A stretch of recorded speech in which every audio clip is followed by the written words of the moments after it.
Sadly, a few of our members went against the wishes of the people and sided with the oppressor, and we will speak to the consequences shortly. In light of this state of affairs, the meeting has resolved as follows. Number one, that it is time for all of us in the political leadership to begin to listen. Listen to what the people are saying and not to our own voices. The young people have spoken in plain language that should be clear to everyone. Let's not be vague. Let's just do what the young people are telling the government to do. Number two, we consider this to be Kenya's last best chance. The youth have given our country our last best chance. We either seize it and swim with it by implementing all their demands, or we ignore it and sink the country altogether. Number three, that the Kenya Kwanza regime must take full responsibility for all the deaths, injuries, and destruction of property arising from the violent suppression of peaceful protests. The president must publicly direct his security organs to forthwith seize the ongoing abductions, an exercise that we believe is being undertaken with his full approval and the approval of the state.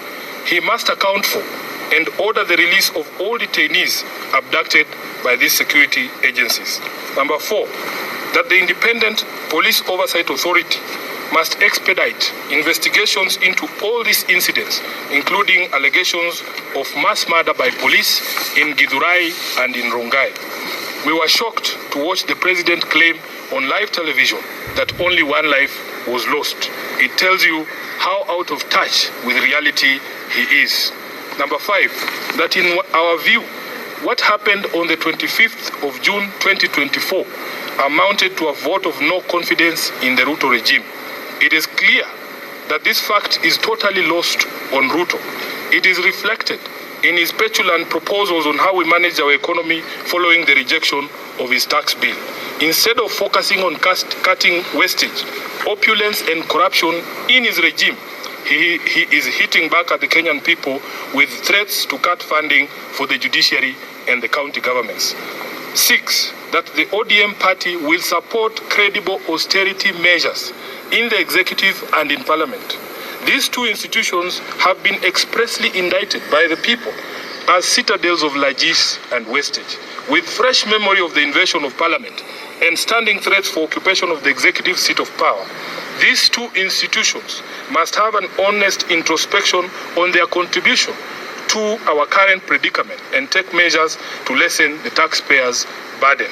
As a party funded by taxpayers ourselves, we will also be taking steps to scale down on our presence across the country and some of our activities to reflect this new economic reality. Lastly, that ODM shall initiate and lead recall processes in the following constituencies in light of the current office holders' repeated violation of their sacred oath and the wishes of their electorate. Number one, Game constituency. Number two, Bondo constituency. Number three, Navaholo constituency. Number four, Kajiado Central. Number five, Ikolomani. And lastly, Suba South in Homa Bay. Thank you. That is the end of the statement. Very good.